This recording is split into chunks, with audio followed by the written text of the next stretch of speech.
జగన్మోహన్ రెడ్డి విద్యార్థి దీవెన కాదు, విద్యార్థి దగా దీవెనని ఈ సందర్భంగా మేము తెలియజేస్తున్నాం. మా చంద్రబాబు నాయుడు గారు 16 లక్షల మందికి ఫీజు రీయింబర్స్మెంట్ ఇవ్వగా ఈ జగన్ రెడ్డి 12 లక్షల మందికే ఫీజు రీయింబర్స్మెంట్ ఇస్తున్నాడు. అంటే దాదాపు 4 లక్షల మంది ఈ రోజు ఫీజు రీయింబర్స్మెంట్ అనర్హులుగా అయ్యారు. మేము ఒకటే తెలియజేస్తున్నాం, నీతి ఆయోగ్ విద్యా ప్రమాణాల పైన చేసిన సర్వేలో మా చంద్రబాబు నాయుడు గారు ఉన్నప్పుడు 3వ స్థానం ఉండగా ఈ రోజు దేశంలో జగన్ రెడ్డి చేసినటువంటి విద్యా ప్రమాణాల మీద ఈ రోజు 18వ స్థానం పడిపోయిందంటే ఈ రాష్ట్రంలో ఏ విధంగా పోతుంది ఈ విద్యార్థుల భవిష్యత్ అని మేము ఈ సందర్భంగా తెలియజేస్తున్నాం.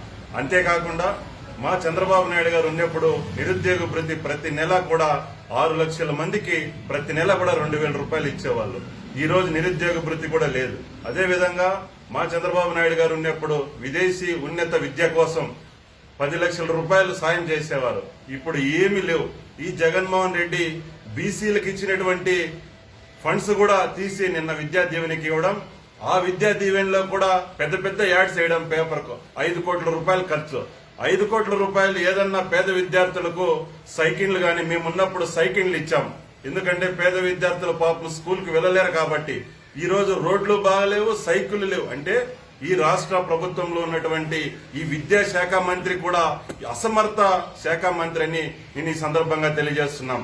ఈ జగన్మోహన్ రెడ్డి ఈ విద్యా ప్రమాణాల మీద పెట్టుకోక ఓన్లీ ఈ రోజు అయితే తెలుగుదేశం పార్టీలో ఎవరైతే పెద్ద పెద్ద లీడర్లు ఉన్నారో వాళ్ళందరి మీద కేసులు కట్టడం, అణిచివేయడం, ఇదే తప్ప వేరే పని లేకుండా పోతుంది. మేము ఒకటే తెలియజేస్తున్నాం, ఈ రోజు రాష్ట్రం అప్పుల ఊబిలో చిక్కుకుంటుంది. మీకందరికీ తెలిసిన విషయమే.